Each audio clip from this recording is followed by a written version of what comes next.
Hello, my name is Thomas Molyneux, and in this video I'm going to be talking a bit about my journey of quitting pornography addiction and how it felt to be addicted as well. So when I look back and think about the many days, about 10 years spent struggling with a porn addiction, it was a really difficult time for many reasons. And the weird thing is, I think there is a lot of misconceptions around what it means to be a porn addict. For me, on the outside, I was just a normal guy, just regular person, playing football, friends, family, and I'd even have relationships and had a job, went to school, had a good time there, normal grades at school, just everything totally normal on the outside, right? But then on the inside, I had this problem going around in my mind, this problem of trying to quit porn. And it all started when I was about maybe 16, when I got erectile dysfunction with this girl I really liked. And then I went online and searched what's going on here. I was super embarrassed and I was like, what's happened here? I was so surprised. And I found something called NoFap, and there was all these online communities around quitting pornography. So went and did a lot of research and I really got into it, and if anything, the more I got into learning how to quit, the worse the problem got. And then what would happen is I'd end up looking at more and more sexual content, looking at stuff on Instagram, Twitter, and all the social media sites essentially. I wasn't actually even looking at porn sites that much because I had this junky thinking that was, it's fine because it's not porn, but that's just how addiction works. Anyway, in 2022, set up a podcast called Finally Quit Porn. And I just wanted to share my story, my journey. If I'm honest, back then, I thought I'd quit porn because I was on a really long streak. So I used to do these streaks, go many days quitting porn. And then eventually I'd have a relapse. So anyway, I set up this podcast and I just started to talk and sharing what was going on for me and providing advice, trying to help people quit as well, because I did actually think I'd quit, or maybe for a little while I convinced myself that once every few months was okay because I was doing these streaks. Once every few months isn't okay, by the way. We've got to quit this for good and stay stopped correctly, but we'll get onto that in other videos, and I really want to use this channel to share how to do that. So have this podcast, and then one day this random company called Podcast Guests got in touch, and they wanted me to give them permission to feature my podcast, the Finally Quit Porn podcast, in their newsletter, because they had a newsletter where people could apply to go on other people's podcasts. So I was like, yeah, sure. I thought it all seemed a bit scammy. I thought they were going to ask me to pay them 50 quid or something like that to feature my podcast in their newsletter, but they didn't. They just put it in the newsletter, and then they sent me a Google spreadsheet with about 40 people applying to come on my podcast. Out of those 40 people, only about 3 or 4 people were actually fit for this podcast in terms of having some sort of expertise around addiction recovery. One of which was this woman called Mary. Now, what ended up happening is I probably did about 10, maybe 15 podcasts altogether with different guests from all over the world, talking about healing, trauma, how to overcome addiction, and all these different problems. And I'd been searching on the internet for many years on how to overcome this problem, read most of the books on quitting porn. I read Your Brain on Porn many times. I read Easy Peasy Method. I read Atomic Habits. I read most of the self-development books around just improving your lifestyle and overcoming problems and adversity. I really got into Stoicism as well. And I read a lot of psychology. Now anyway, it wasn't until this one podcast guest called Mary Portis came on the podcast that everything changed for me. So she'd heard me on a recent podcast talk about a relapse. And at the end of our podcast, she said to me, look, you've got a problem and you probably don't even know how bad your problem is right now, but we can solve this problem. And she gave me coaching. She actually gave me coaching for free, to tell you the truth, because she believed in my potential to quit this problem. And I'd been working so hard trying to quit it for such a long time. So she gave me coaching, and this coaching was different to anything I'd ever come across before. It was so different. It was just quite mind-blowing for me. And what I want to do now is share this method. It's called the Beyond Compulsion method, and it's my mission on this planet, I believe. It sounds a bit crazy, but my goal is really just to create the world's best online program to help people quit porn. And I really want to use this YouTube channel to create free, valuable content that's also going to help people quit, because this method actually goes against about 10 years worth of research I'd done for myself in how to quit porn. It completely changed the game for me. One of the biggest things is probably this idea around triggers. So triggers are things that come up that create the desire, create the urges. And the way I see it is you get the trigger and then that creates the craving, and then you act on it or you don't act on it. And in those moments where you actually have the craving and you act on it or you don't act on it, that's when the brain is changed. Because if you don't act on it, you rewire the brain. So every single moment you have an urge, you have an opportunity to either strengthen the addictive neural pathways or weaken the addictive neural pathways. And everyone else out there, or most people, are going to actually focus on removing the triggers. So all these podcasts I did around healing trauma, they're ineffective, because in the moments that you have an urge, all that healing that you've done isn't really going to help you out, because you have option A or option B. You either strengthen these addictive neural pathways or you weaken them.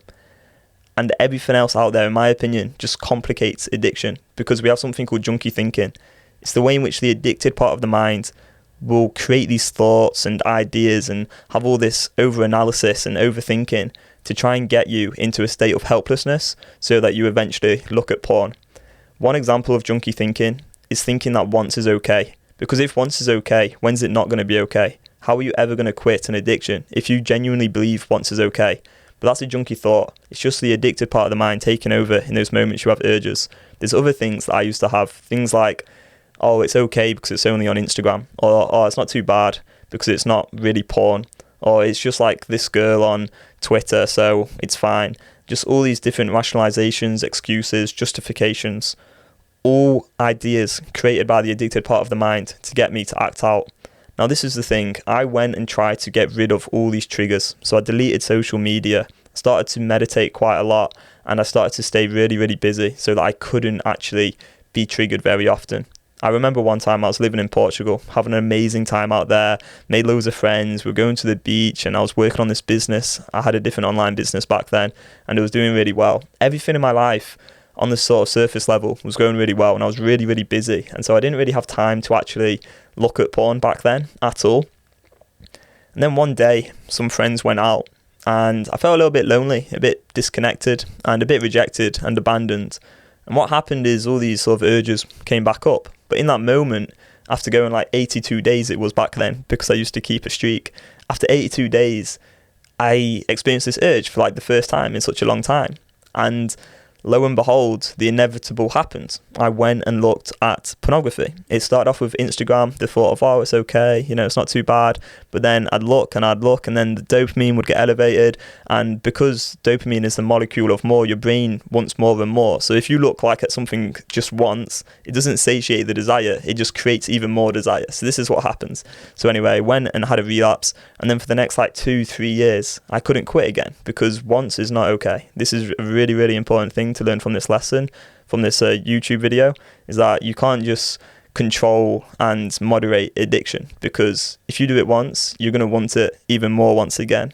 I was talking to my dad yesterday actually, and we were talking about addiction and desire, and my dad had these junky thoughts, and we were talking about biscuits. So I tried to make it really clear to him, if you ate like a biscuit, right, but you were told you can only have, I don't know, a fifth of this biscuit, like you're only allowed a tiny bit of this biscuit, that's not going to satiate the desire that you had to eat this full biscuit. You're just going to want the rest of the biscuit even more. On the other hand, if you didn't eat any of the biscuit at all, then you're probably going to be a lot less likely to want to eat the whole biscuit. And so we can't just moderate and like look at porn only a little bit or do it once a week. We have to stop correctly and stay stopped for good. So we have all this junky thinking, all these rationalizations, excuses. What I'd recommend doing after watching this video is write them down. You can even pause the video now. Start to write down all the excuses, all the thoughts, all the beliefs that you've had for many, many years, just like I had, around why it's okay to look at porn. Because when we deep it, looking at porn's not okay. This is the other thing we really want to do, is create what I call a remember letter.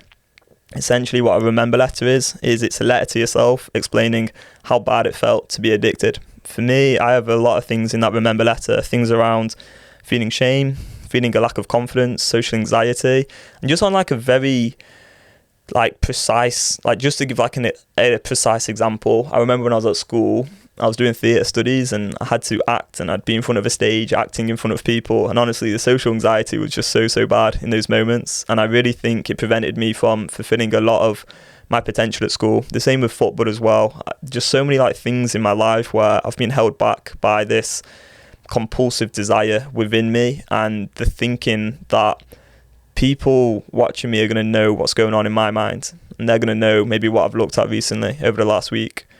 And that shame was just such a big thing. So really go into that remember letter in detail and document how this problem is actually making you feel. The addicted part of the mind, again, it's going to try and get you to minimize it. That's another thing that I did, is trick myself into believing that it was okay, that this wasn't that big a deal, that because my life was good in all these other ways like friends, family, work and finances and all these other sorts of things in my life, I used to believe like, oh, well, porn's not that big a deal. Porn was the biggest deal in my life. There's no doubt about it. It was the thing that held me back the most. It was the thing that caused me so much sadness. It caused so much disconnection, loneliness. Another thing about loneliness is a lot of people think that the loneliness causes the porn. But again, it's the porn causing the loneliness. People have got this whole issue backwards. They're thinking that it's these triggers that create the porn, but often it's actually this porn addiction which is creating the triggers. That's how this works. So the addicted part of the mind creates the triggers. And so I tried to remove all these different triggers, but eventually the addicted part of the mind would find another one.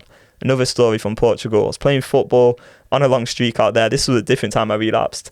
And I remember I was playing football and there was this Playboy magazine on the floor.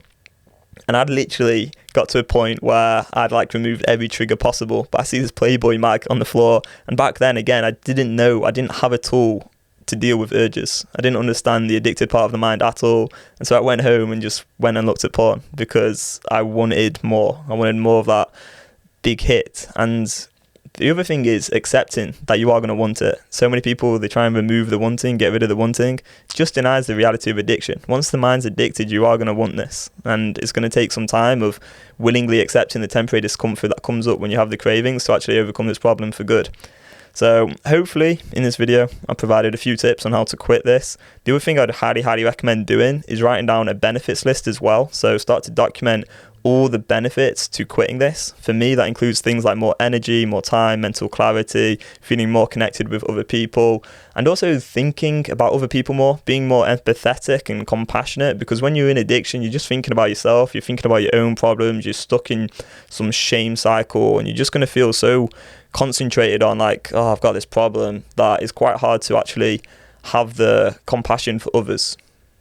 So I'd really recommend writing down a list of benefits that you're going to gain from overcoming this problem for good. And when you put your remember letter and your benefits side by side, and you understand junkie thinking and how the addicted mind is going to try and get you to look at porn in any way that it can, you can actually break out of this problem for good. Now, we do have a free training video, so go and watch that. Links in the description. And I hope this video has helped. Have an amazing rest of your day. And I do believe that you can quit this problem for good and stay stopped correctly without ever having to go back to it. Let's get it.